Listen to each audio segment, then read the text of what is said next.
नमस्कार दोस्तों, स्वागत है आपका गुरु ज्ञान भक्तावल चैनल में। एक भाई ने मैं कमेंट किया था कि सेवादार के साथ में कोई प्रेत है, तो क्या उसको भी पूजना चाहिए या नहीं पूजना चाहिए? तो मैं आज आपको इस चीज़ के बारे में पूरी जानकारी दूँगा।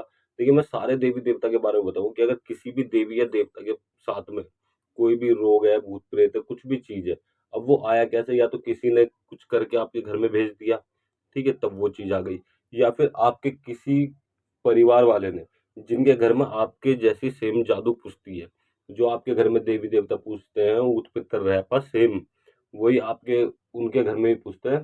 उन्होंने कोई ऐसी चीज़ पूज ली अपने देवता के जोड़े में, जो आपके यहाँ भी आ रही है, ठीक है? एक ये भी होता है कि इस तरीके से भी प्रेत चीज़ें आ जाती हैं, देवी-देवता के जोड़े में। और कई बार ऐसा होता है कि जो देवी भगत होते हैं, वो पहले किसी चीज़ से काम लेते थे, कोई बाहर की चीज़ थी, वो अब उनके साथ में ही है, तो क्या उसको भी पूजना चाहिए या नहीं पूजना चाहिए? तो मैं आपको पूरी जानकारी दूँगा इस वीडियो में। मैंने आपको 3 तरीके बताए कि किस-किस तरीके से वो चीज़ें पूज सकती हैं। मतलब कि आपके घर में आ सकती है। एक तो कि आपके उस भगत ने, जो भी सेवादार है, उन्होंने पूज रखा हो पहले से ही, तो वो उनके साथ में आएगी। या फिर किसी आपके घर के किसी परिवार वाले ने उस चीज़ को पूजा हो, तब वो आपके साथ में आपके घर में आ सकते हैं देवी-देवताओं के साथ में, कि वो भी पूजना चाहेगी, ठीक है? तो और एक होता है कि आपके किसी ने करके भेज दिया, तब वो चीज़ आपके घर की जादू में मिल गई, तब वो पूजना चाहती है। तो इन तीनों चीज़ों का अलग-अलग समाधान होगा। सबसे पहली चीज़ कि अगर आपके घर में कोई रोग है, ठीक है?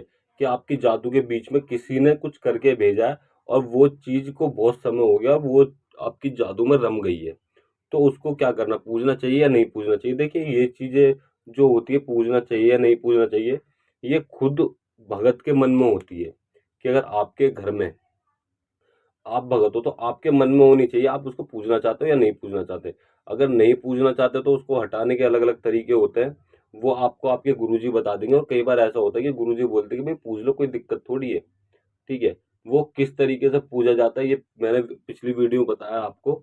आप चाहें तो वो वीडियो भी देख सकते हैं कि अगर आप किसी भी रोग की चीज़ को पूजना चाहते हो, तो आप सबसे पहले एक गुरु धारण करो, ठीक है?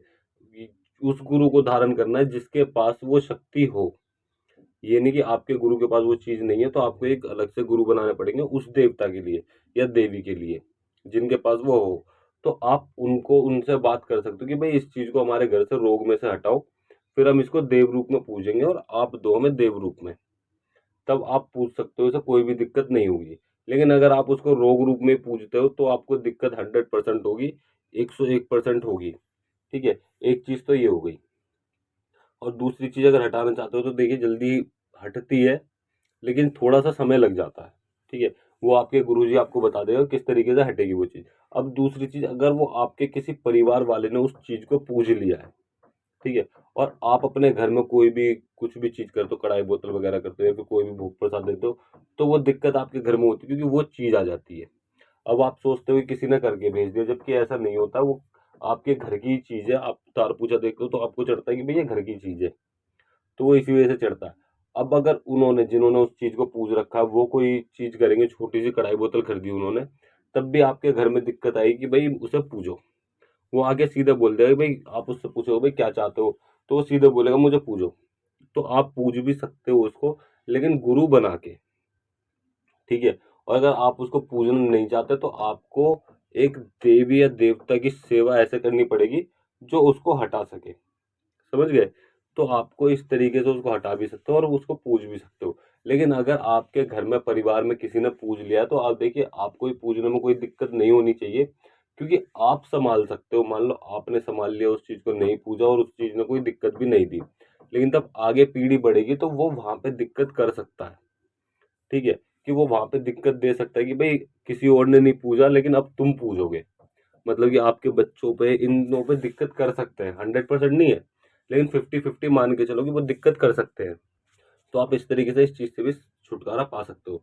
और अब चौथी तीसरी चीज़, जो आपके घर के सेवादार थे, उन्होंने कोई चीज़ को पूज रखा है, ठीक है? और आपको पता नहीं है, पहली चीज़ तो देखिए पता नहीं चलता कि उन्होंने क्या चीज़ को पूज रखा। आप खूब तार पूजा देखोगे या दिखवाओगे, तब आपको हो सकता है पता चले कि वो क्या चीज़ थी और किस चीज़ को पूज रखा है। या तो आप उनसे ही पूछोगे, सेवादार से ही, कि भई बताओ मुझे, तार में बताओ, सपने में दिखाओ, जैसे मर्ज़ी बताओ कि आपने किस चीज़ को पूजा था।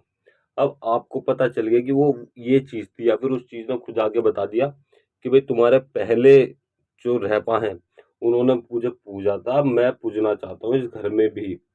चाहे उन्होंने बाहर पूजा या जैसे मर्ज़ी पूजा, मुझे भोग प्रसाद चाहिए, चाहे घर में दो या बाहर दो, ठीक? तो आप उसको पूजोगे या नहीं पूजोगे? देखिए, पूज भी सकते हो और नहीं भी पूज सकते।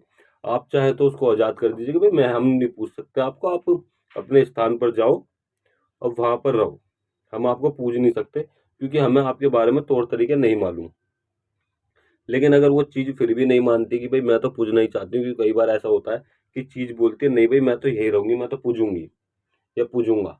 तो उसको किस तरीके से करना, आपको अपने गुरुजी से बात करनी है और उस रहपा को बुलाना है।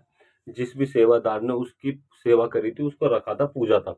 चाहे घर के बाहर पूजा हो या अंदर पूजा हो। आपको उनसे बात करनी है कि भाई इस चीज़ को आपने पूजा था या नहीं पूजा था। क्योंकि कई बार चीज़ झूठ भी बोल जाती है पूजने के चक्कर में।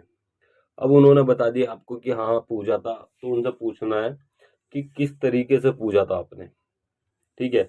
अगर वो बोलते कि ये तरीका था, इस तरीके से पूजा था और आपके घर में कोई समस्या चल रही है, तो आप उस चीज़ से बोल सकते हो भई हम इतने दिन का पर्चा दो, अब आप इतने दिन शांत बैठो, उसके बाद हम आपका भोग प्रसाद देंगे। आपको जिस तरीके से अब गुरुजी पूछते थे, हमारे घर के सेवादार पूछते थे, हम उसी तरीके से पूजेंगे। आप अपने स्थान पे बैठो इतने। तो वो स्थान पे बैठे और आपके घर में सब कुछ ठीक-ठाक हो जाए, तो आप पूज सकते हो उसको, कोई भी दिक्कत या कोई भी परेशानी नहीं है। समझ गए? तो आपको इन चीज़ों का ध्यान रखना है, ये बहुत सोच समझ के करना है। बिल्कुल भी ऐसे नहीं कि उसने बोला पूज लो, तो पूज लिया। पहले पर्चा लेना है, क्योंकि वो आपके घर की चीज़ नहीं है, वो बाहर की चीज़ है, पहले पर्चा लो। समझ गए? पर्चा लेने के बाद आप उसको पूज लो, अगर वो सही रहता है तो, आपके घर में कोई भी दिक्कत परेशानी नहीं होती तो। लेकिन अगर दिक्कत या परेशानी होती है, तो उसको पूजने का कोई फ़ायदा नहीं है। समझ गए? तो आप इन चीज़ों को कर सकते हो, मतलब कि आपके देवी-देवता के साथ में कोई प्रेत शक्ति है या कोई दूसरी शक्ति है, तो उसको जब पूजो तब उसने आपके घर में आराम दे दिया। आपके कहने से वो शांत बैठ गई, वरना पूजने का कोई फ़ायदा नहीं है। फिर आपको आपके गुरुजी से बात करनी है कि गुरुजी किस तरीके से हटाऊँ, मैं पूजना नहीं चाहता। वो आपको बताएँगे तरीका कि किस तरीके से हटाना है उसको। और अगर आपके गुरुजी नहीं बताते तो आप हमें कमेंट कर सकते हैं, मैं अगली वीडियो ज़रूर बनाऊँगा उस चीज़ के ऊपर कि आप किस तरीके से हटा सकते हो। लेकिन हाँ, उससे पहले आपको अपने गुरुजी से ज़रूर पूछना, आपको सीधे कमेंट नहीं करना। पहले आप अपने गुरुजी से पूछिए, वो आपको जो भी जवाब देते हैं वो आप हमें बता सकते हैं, और उसके बाद में हम आपके लिए वीडियो ज़रूर बनाएँगे उस चीज़ के ऊपर भी, जो चीज़ आप पूछोगे। तो इस चीज़ का आपको ध्यान रखना है, पहले अपने गुरुजी से पूछिए, उसके बाद आप हमसे पूछिए, अगर वो नहीं बताते हैं तो। ठीक? तो और अगर आप हमसे पर्सनल में कोई जानकारी लेना चाहते हो, तो आप हमसे हमारे इंस्टाग्राम चैनल पर संपर्क कर सकते हो। इंस्टाग्राम चैनल का लिंक आपको डिस्क्रिप्शन में मिल जाएगा। और अगर आपको हमारे द्वारा दी गई जानकारी अच्छी लगी हो, तो वीडियो को लाइक करें, चैनल को सब्सक्राइब करें और बेल आइकन ज़रूर दबाएँ, ताकि हमारे द्वारा दी गई जानकारी आप तक समय पर पहुँच सके।